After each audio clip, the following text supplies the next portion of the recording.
Gustavo Campana. Bueno, 24 horas después de aquel terrible 30 de diciembre del año 2004, creo que gran cantidad de periodistas, gran cantidad de políticos de la ciudad de Buenos Aires y de todo el país se mostraban ante los medios como expertos en seguridad en boliches, ¿no? Una situación que se repitió casi en forma calcada cuando estalló la 125 y 24 horas después. Gran cantidad de periodistas y gran cantidad de políticos en Argentina eran expertos ojeros de la noche a la mañana. Todo el mundo hablaba exactamente de la seguridad en boliche. O sea, de tener que hacer lo que nadie dijo que había que hacer. Eso fue lo que pintó a todos los medios 24 horas después con opiniones con supuesto valor agregado, con la tragedia ahí todavía muy, muy caliente.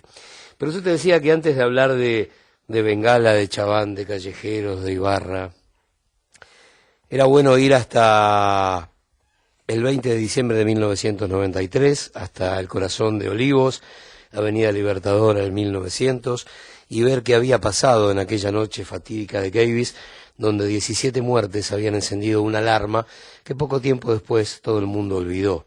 Como decíamos en el primer bloque del programa, quizás si esas 17 muertes se hubieran pesado desde el punto de vista social o periodístico, con el mismo valor que tuvieron las muertes de Cromañón, seguramente aquellas muertes de Cromañón por ahí no hubieran sucedido.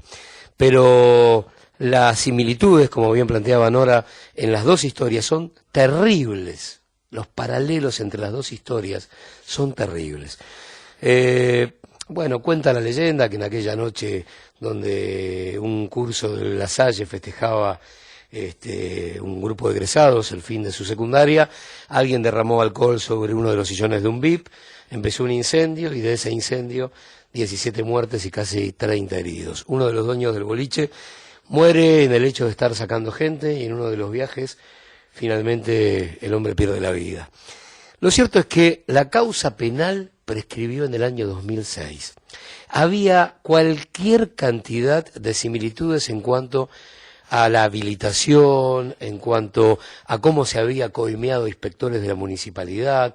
Todo fue cajoneado para que en el año 2006 la justicia terminara con la investigación penal. Se prescribió y murió todo en el año 2006. Eso permitió, entre otras muchas cosas, que aquel intendente, aquel de 1993, el japonés Enrique García, continuara en su cargo hasta el año 2011. Hasta el año 2011. Finalmente, y como también decíamos antes, en junio de hace 2 años, junio del año 2011, finalmente el Juzgado Civil y Comercial número 2 de San Isidro falló señalando que la municipalidad tenía, junto con la compañía de seguros que en ese momento tenía a su cargo al local, tenía que resarcir a los deudos. Y se habló de una cifra más o menos de 25 millones de pesos. El fallo en primera instancia se apeló y todavía no hay ningún tipo de resolución. Esa historia pesada, densa, repleta de muerte, fue la que se olvidó demasiado rápido, porque se volvió a repetir exactamente la misma cadena de errores con aquellas casi 200 muertes del 30 de diciembre del año 2004. Pero si uno tira para atrás, antes de llegar a lo que fue aquella noche, como decíamos, de Chaván, de Bengala, de Callejeros, de Ibarra y de todos los datos que aparecen casi naturalmente cuando citamos Cromañón, hay un dato que hay que tener muy en cuenta. La propiedad era parte de un conglomerado de propiedades que tenía una empresa uruguaya en Buenos Aires llamada Nueva Seralaus, ¿sí? Ahora, Nueva Seralaus, ¿a quién le había comprado ese terreno?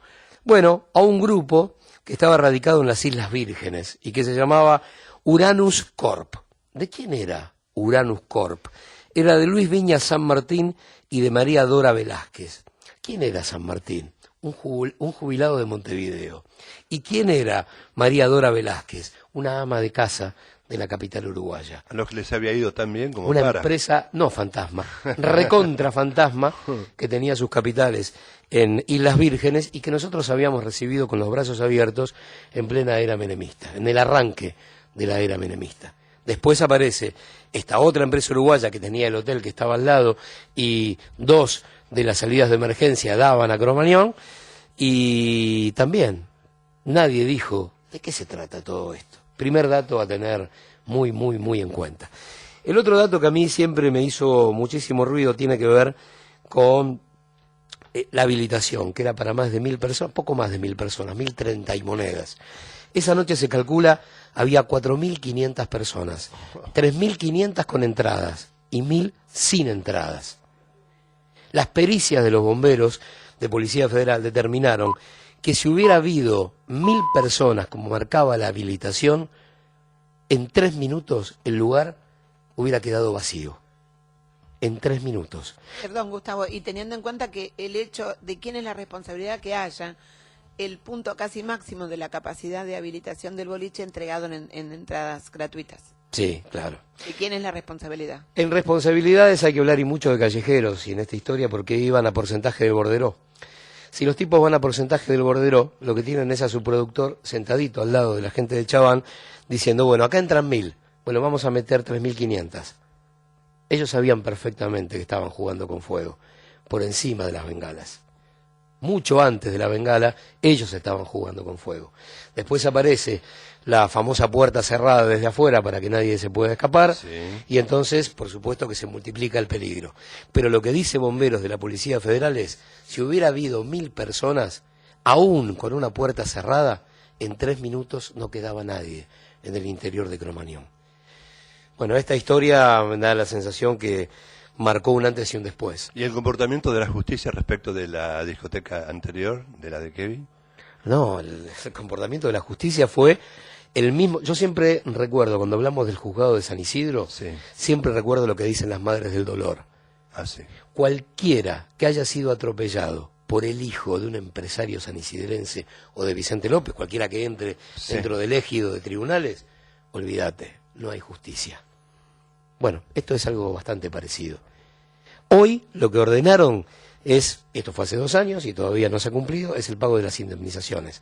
Ahora, culpables no existen, ni por el incendio, recordemos que un menor estuvo 40 días detenido y finalmente tuvieron que dejarlo en libertad, era el único que había sido acusado, y ninguno de los responsables, ni de la habilitación fraudulenta, ni de los dueños del boliche. O sea que la justicia se portó con demasiado silencio. Demasiada cautela. Demasiada cautela. Y bueno, y voló Ibarra. Voló Ibarra. El que quedó fue García, si hablamos de las dos historias, ¿no? Y el que voló fue Ibarra al año y medio, en el 2006. Presenta su renuncia después del juicio político.